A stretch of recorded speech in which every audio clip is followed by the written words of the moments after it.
Et bah décidément, ces temps-ci, DC détruit plus vite Internet que Twitter ne détruit le cerveau des gens. Salut à tous, à mon retour du cinéma, on est bien évidemment, vous l'aurez vu, au titre. Alors j'ai pas de titre, sachant qu'on va parler de beaucoup de trucs. Le titre sera long, très long. Aujourd'hui donc, vous l'aurez vu, au titre et à la miniature probablement, on va parler de DC Comics. Et pour une fois sur la chaîne, on parle pas de DC Comics en mauvais point, on parle de DC Comics en bon point. Je dis ça, mais bon, la plupart du temps, comme c'était que des critiques, j'ai parlé qu'en bon de DC Comics, parce que j'ai fait The Batman et j'ai fait Black Adam. Mais c'est pas le sujet. Quand on parlait d'actualité, souvent, on parlait d'actualité décevante ou négative chez DC. Là, on a que du positif, pratiquement. On va un peu parler des critiques de Black Adam en deuxième sujet de vidéo, parce qu'on en aura 3 cette vidéo aussi. Mon lit grince et il faut vraiment que je trouve un moyen d'avoir un décor fixe. C'est plus possible. Bref, aujourd'hui on va parler donc de 3 sujets qui sont apparus récemment chez DC Comics, concernant les films et concernant une série bien précise. Donc on met le générique et on est parti. On va parler bien évidemment des nouveaux patrons de DC Studios, de Black Adam qui serait apparemment un nanar selon les critiques, et bien évidemment de la série Green Lantern.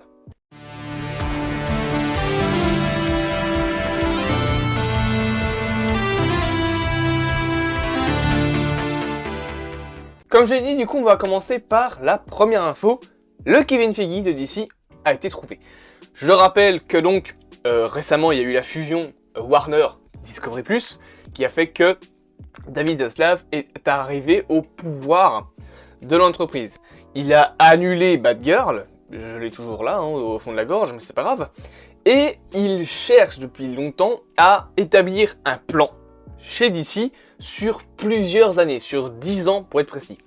Et par la suite, du coup, on sait qu'ils doivent chercher leur Kevin Feige, entre guillemets. Alors sachez que on sait, grâce à certaines interviews, qu'on ne sera pas sur vraiment un Kevin Feige comme on l'entend, mais selon certaines personnes, on serait plus sur un univers Pixar. Donc ça veut dire des films qui se font des petites références, mais pas potentiellement un univers connecté à la Marvel. Alors, c'est que des rumeurs, il est possible qu'ils se calquent sur le Marvel-like, comme il est possible qu'ils fassent des films un peu plus indépendants, comme ils pourraient faire avec The Batman et Joker. Et justement, il y a pas longtemps, ils ont trouvé leur Kevin Feige dans les noms de James Gunn et Peter Safran. Alors, Peter Safran, c'est pas vraiment une grande surprise, parce que il a déjà produit, c'est un producteur, Peter Safran, et il avait déjà produit des projets DC. Il me semble qu'il a produit The Suicide Squad, justement, de James Gunn, ainsi que la série Peacemaker. Donc il a beaucoup travaillé avec James Gunn, mais justement, James Gunn, si vous le connaissez pas pour des programmes DC, excepté la série Peacemaker et The Suicide Squad, mais plus pour des programmes Marvel, puisque c'est le réalisateur des Gardiens de la Galaxie, volume 2, volume 1, volume 3 et du Holiday Special. Il me semble que c'est lui qui réalise ce petit programme. Donc, ce mec, je rappelle qu'au départ, il avait été viré de Gardiens de la Galaxie 3. Il a été repris par la suite, mais cet incident qui s'est passé avec James Gunn a eu pour effet que du coup, il se barre chez Marvel après les Gardiens 3. Donc il va plus réaliser de films, même s'il y a un Gardien 4 normalement, à moins que le contrat avec DC se rompe, parce que vous allez voir que c'est pas encore complet, on va dire, au niveau des infos. Enfin si, c'est complet au niveau des infos, mais le contrat en fait entre James Gunn et DC est un petit peu différent de ce qu'on peut imaginer. Mais ce qui est sûr du coup, c'est que James Gunn sera le patron, le co-patron avec Peter Safran de DC. Bien évidemment, ils répondront toujours aux ordres de David Zaslav, mais ils vont donc s'occuper des films, mais également des séries d'animation, bref, de tout. Et justement pour ça, la branche DC Film, qui était la branche de l'ancien régime de Warner avant le rachat par Discovery, a changé de nom et s'appelle désormais DC Studios. Voilà. Le logo que vous voyez sur internet n'est probablement pas le bon, parce qu'en gros c'est le logo de DC avec le Studios de Marvel Studios. C'est clairement pas ça, parce que s'ils font la même chose, ils se prennent un procès dans le cul pour copie du logo de Marvel. Comme ça, on est clair et net, parce que ça, c'est le logo de Marvel, ça a été fait par des gens de chez Marvel. S'ils réutilisent une partie du logo, ils vont avoir des problèmes. Donc c'est un faux logo, hein. Il n'y a pas vraiment de logo encore actuellement officiel pour justement DC Studios. Donc ça prendra la place de DC Film, et justement, il faut savoir que les deux vont se partager, on va dire, la situation, puisque James Gunn sera plus aux côtés de tout ce qui est la cohérence de l'univers, tout ce qui est si jamais il y a un caméo dans un film qui doit être fait, si jamais il y a un truc dans le scénario qui doit être mis. Donc lui, il va vraiment s'occuper de toute la partie histoire et artistique des films, là où Peter Safran s'occupera du marketing, de la cohérence également entre certains films, mais surtout, il s'occupera d'instaurer le cahier des charges. Donc un cahier des charges, c'est une liste de choses qu'un réalisateur, pour n'importe quel programme, va recevoir d'un producteur qui dit voilà, tu dois mettre ça dans ton film, tu dois avoir ça, tu dois respecter telle règle. Ça c'est Peter Safran qui va s'en occuper, là où James Gunn, encore une fois, va s'occuper plus de la cohésion entre les films, du fil rouge potentiel entre les différents programmes d'ici. Donc voilà, ils se partagent pour l'instant les deux trucs, et justement, il faut savoir que actuellement, cet accord, c'est pas un CDI. Alors, pour ceux qui ne s'y connaissent pas, qui ne sont pas encore dans le monde du travail, un CDI, c'est un contrat, c'est un contrat à durée indéterminée. C'est ce que ça veut dire. J'allais dire contrat direct, mais non, ça n'a rien à voir. Donc, un contrat à durée indéterminée, ça veut dire quoi? Ça veut dire tout simplement que c'est un contrat de travail sans durée finie. Là, pour l'instant, du coup, James Gunn, il est plus sur un CDD. Donc, un contrat à durée déterminée. Pourquoi? Parce que James Gunn a signé pour 4 ans. Voilà. Il a signé pour l'instant 4 ans. On ne sait pas si il va re-signer au bout de ces 4 ans-là, mais ce qui est sûr, c'est que dans ces 4 ans, déjà, avant que les Gardiens de la Galaxie 3 ne sortent, il y aura pratiquement une demi-année qui sera passée, mais surtout, James Gunn ne fera que du DC. Il ne sera exclusivement au service que de DC. Donc ça veut dire plus de Marvel, plus d'autres films faits sur le côté, plus que du DC Comics. Alors, je le dis tout de suite, il va pas être réalisateur de tous les projets.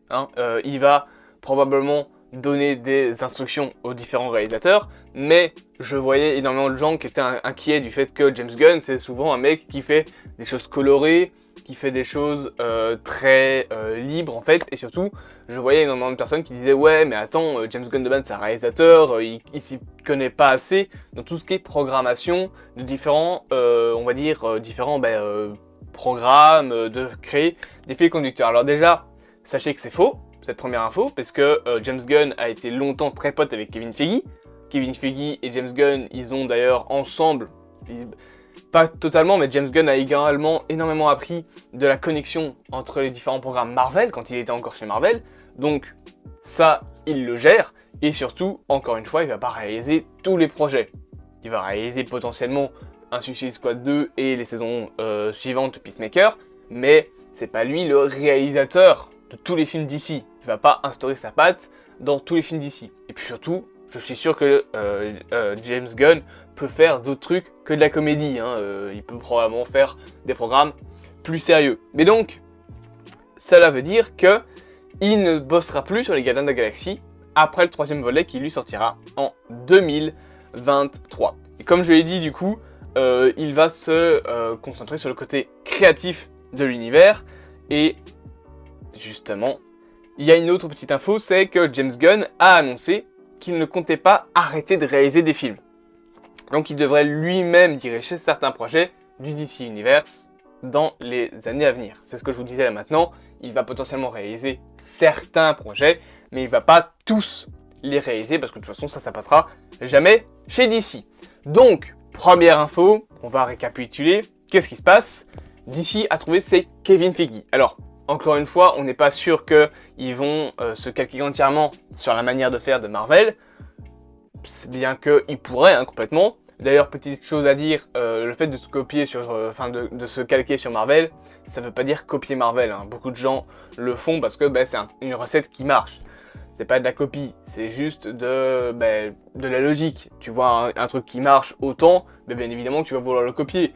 Universal a essayé avec l'univers, je sais plus comment il s'appelait ça, le Dark Universe, oui voilà.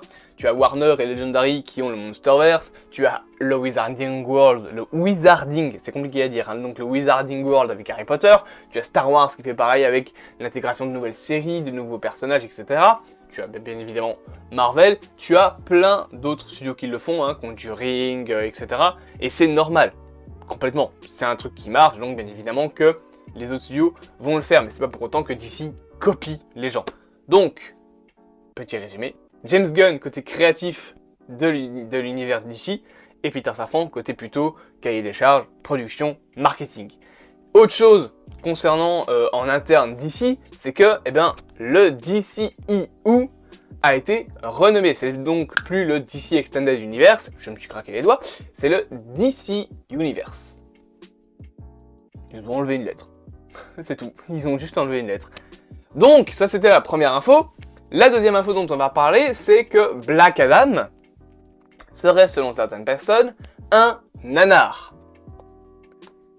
C'est pas vraiment une info où il y a beaucoup de choses à dire, mais j'ai envie de redonner mon avis là-dessus, puisque vous savez que j'ai fait la critique, j'ai fait ma vidéo des attentes, on a fait des vidéos réactions, on a parlé de Black Adam plusieurs fois sur la chaîne, on a théorisé un tout petit peu, peut-être pas en vidéo, mais dans mes attentes, dans les vidéos réactions, on a théorisé sur Black Adam. J'ai dit dans ma vidéo réaction que j'étais déçu du traitement de Dr. Fate, mais certaines personnes vont jusqu'à dire que c'est un nanar, que le scénario est grotesque, que les effets spéciaux sont dégueulasses, que ci, que là. Niveau des effets spéciaux, déjà, premièrement, je suis pas d'accord. Ils sont pas parfaits, mais ils sont pas dégueulasses, la plupart du temps, ça va. C'est pas comme Morbius.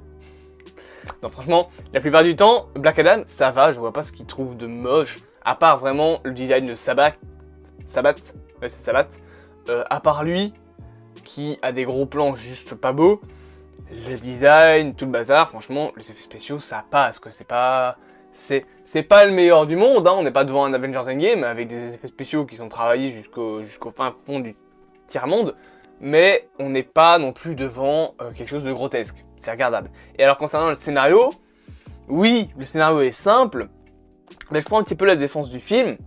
D'ailleurs, les dossiers geeks, Mathéo c'est la chaîne du geek.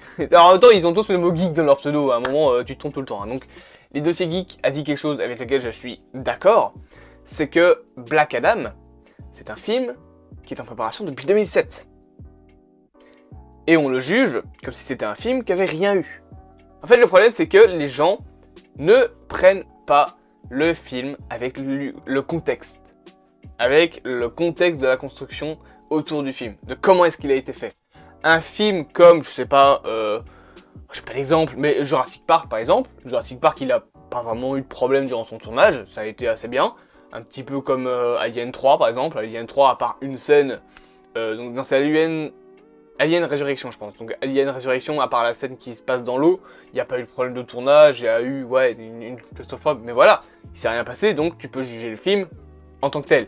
Par contre, pour des programmes comme Spider-Man No Way Home, qui s'est pris le Covid, qui s'est pris les changements de scénaristes, qui s'est pris le changement de timeline dans le MCU, puisqu'il est passé avant Doctor Strange 2, qui s'est pris également la post-générique de Venom 2, qui a foutu encore plus la merde.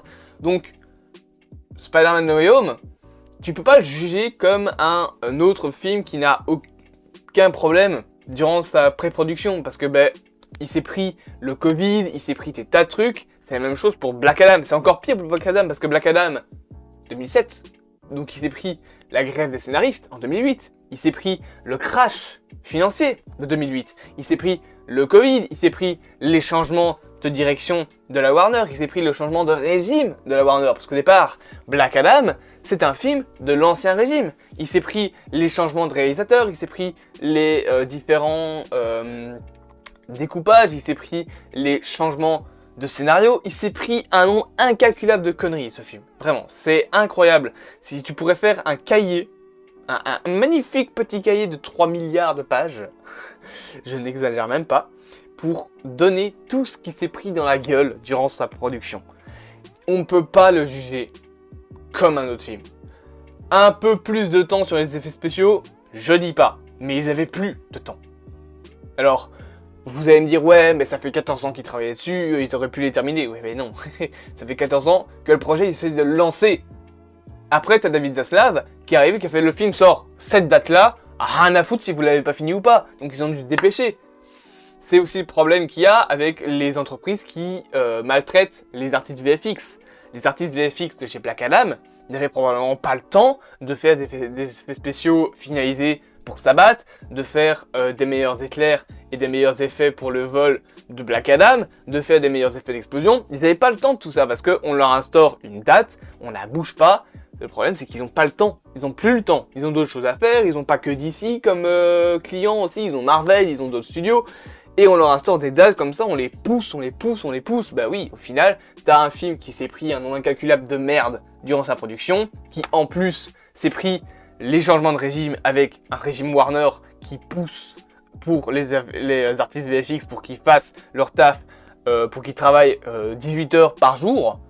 Il y a certains cas comme ça, jusqu'à aller au burn-out. Tu peux pas juger ça comme un petit film. Tu dois le juger en tant que tel, donc ça veut dire en tant que film qui s'est pris un nombre incalculable de merde sur la gueule et qui n'a pas eu le temps de terminer ses effets spéciaux. Donc, est-ce que Black Adam est un nanar ? Je ne pense pas. C'est pas un nanar, c'est un bon petit film d'action. Faut poser son cerveau, ça c'est vrai. Mais on n'est pas au niveau du nanar. On n'est pas devant Scream 5 par exemple. Vous le savez peut-être, mais la série Green Lantern, il y avait une série qui était en préparation avec, je sais plus le nom du réalisateur, du scénariste, Seth Graham Smith. Voilà, j'ai mes notes. Donc, la série avait été annulée par Warner, par David Zaslav, par le nouveau régime Warner Discovery, parce qu'elle était trop chère. C'est la raison officielle également, enfin c'est une des nombreuses raisons officielles pour l'annulation de Batgirl. La vérité c'est que David Zaslav est un putain de raciste, homophobe, sexiste. On va pas rentrer dans ce débat là, mais voilà.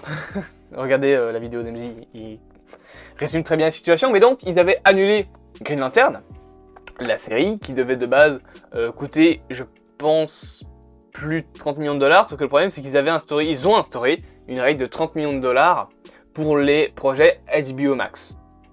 Donc ils ont annulé la série. Et bien au final, il la reboot, entre guillemets. En gros, la série repart en développement, donc sur HBO Max bien évidemment, mais Seth Graham Smith quitte le programme. Voilà, il a écrit 8 épisodes qui devaient au départ se concentrer sur Guy Gardner, je sais plus comment ça se prononce, et Alan Scott. Mais au final, tout ça a été annulé, son scénario a été jeté à la poubelle, et la série qui était trop chère, eh bien, elle change complètement. Elle se reboot, puisque on dégage Seth Graham Smith, et maintenant la série se concentrera non plus sur Guy Gardner et Alan Scott, mais sur John Stewart. Un autre Green Lantern, qui de base devait d'ailleurs apparaître à la place de Martian Manhunter dans le film Justice League. C'est ça le nom du extraterrestre, c'est Martian Manhunter ? Ouais, je pense. Je sais plus. Donc, actuellement, on sait que la série, qui d'ailleurs est en projet depuis 2019, donc elle aussi elle s'est pris des trucs dans la gueule, a perdu son réalisateur qui a décidé de quitter le projet. Après tout ce qu'il a subi, les nombres de changements incroyables chez DC et chez HBO Max, il a décidé de quitter le programme. Et on sait que la série va avoir normalement un nouveau script avec toujours 8 épisodes. Concernant par contre les autres infos qu'on sait, on sait que le budget de la série sera considérablement réduit. À l'avenir, donc, comme je l'ai dit, David Zaslav avec Warner Bros Discovery, ils veulent en gros faire le plus d'économies pour économiser en tout 3 milliards de dollars. Donc ça veut dire que des projets comme justement Batgirl ont dû être annulés et Green Lantern a de base été abandonné, mais au final, comme je l'ai dit, la série est rebootée avec à la place John Stewart.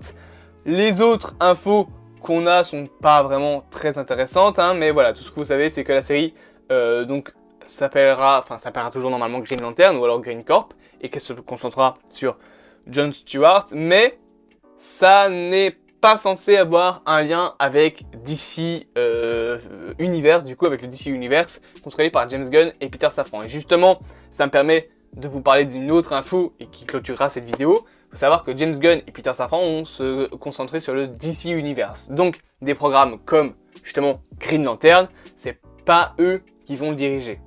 Et c'est la même chose pour des univers plus détachés, comme les films Joker, et comme le Batverse de Matt Reeves, donc avec The Batman, avec les séries qui vont arriver, avec les comics aussi, parce qu'il y a des comics en lien avec cet univers-là qui sont arrivés. La première issue, c'est comme ça qu'on appelle ça en anglais, mais je sais plus comment on dit ça en français. Donc le premier comics du Riddler, Year One, donc du Riddler année 1, est arrivé. Et il raconte du coup les débuts du Riddler, interprété par Paul Dano dans le film. Donc voilà, ces univers-là vont être détachés, et Green Lantern, normalement c'est pareil, ça n'aura rien à voir avec l'univers qui sera dirigé par James Gunn et Peter Safran. Donc, c'est la fin de cette vidéo. Quand je vous dis que DC a cassé Internet ces temps-ci. Parce qu'en plus de tout ça, j'ai des infos que moi j'ai pas discuté parce que j'ai pas envie d'en parler. Il y a le retour de Snyder, qui est possible de plus en plus. Il y a le retour bien évidemment de Superman, mais ça on en avait déjà parlé quand on a fait la critique de Black Adam. Mais voilà, moi personnellement je vais juste l'avouer, Snyder, je m'en fous un petit peu. Son Man of Steel, c'est pas mon film préféré, je n'aime pas Batman vs Superman, et je n'aime pas les deux versions de la Justice League, que ce soit la version de Whedon ou la version de Snyder. Je n'aime aucun des deux. Et je déteste par-dessus tout Suicide Squad, mais lui, ça c'est pas lui, c'est David Ayer qui a fait le film. Il a été charcuté, on va pas en parler de ce qui s'est passé, peut-être qu'on en parlera quand on fera un 5 points positifs, 5 points négatifs sur le film Suicide Squad de 2016. Mais voilà, c'est juste que je parle pas de Snyder, parce que Snyder, moi, m'intéresse pas. En fait, je m'en fous. Puis voilà, il revient comme il revient pas, ça va pas me toucher personnellement. Tant mieux s'il revient pas, bah ce sera quelqu'un d'autre. Et personnellement, ça me touche pas. J'espère donc que cette petite vidéo vous aura plu. Je sais pas à quelle heure elle va sortir parce que j'ai du boulot dans ma petite vie. Non, j'ai pas de boulot dans ma vie, j'ai rien à faire. Mais le montage va prendre énormément de temps. Bien évidemment, je vous propose de vous abonner, de partager, de liker, de commenter. Mon clap s'est fermé alors que je lui ai pas demandé. Merci, tu vas fermer ta gueule. Je voulais vous remercier. Qu'est-ce qui se passe aujourd'hui? Je suis pas comme d'habitude. Du coup, je voulais vous remercier pour les abonnements à foison qu'il y a ces temps-ci. On va potentiellement dépasser les 500 abonnés avant le mois de novembre, ce qui va permettre de potentiellement faire la FAQ que vous me demandez depuis le mois de juillet. Vous me cassez les couilles avec ça. Bien évidemment, du coup, je vous dis à plus à mon temps du cinéma. Passez une bonne journée. Abonnez-vous, partagez, dites-moi en commentaire ce que vous pensez de ces petites infos. Demain, on fera une vidéo plus Marvel sur le coup, avec deux infos qui sont intéressantes. Une sur Vision et une sur Wanda Maximoff. Je vous dis donc au revoir, à plus à mon temps du cinéma, passez une bonne journée et à bientôt.